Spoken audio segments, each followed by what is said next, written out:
You got this stuff? Here you go. Freeze! Whoa! Hands up, crackhead. Huh? What is this? It's a pickle.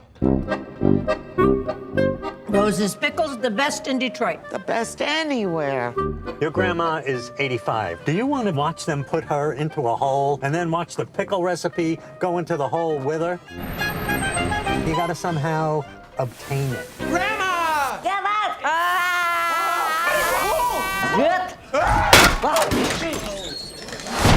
Well, no, you can't ask for it. She'll never give it to you. I need to get in touch with a guy who can analyze things. My drug dealer? Damn, man. Should be slinging these on the corner. I hope this guy doesn't take all my money. Eddie's the most honest dealer in town. Turn around now! What's this? You should start thinking about a plan B. You can't be my grandson. My grandson was born with a giant splotch on his ass. Show me. Can't believe I'm doing it.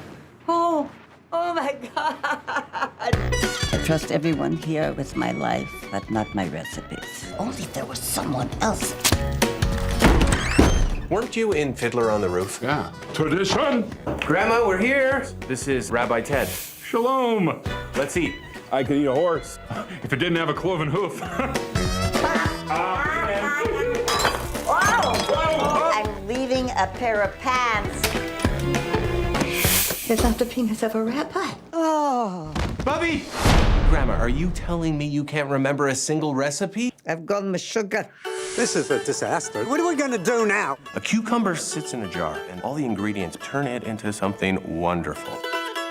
Not unlike how the people in our lives make us into who we are.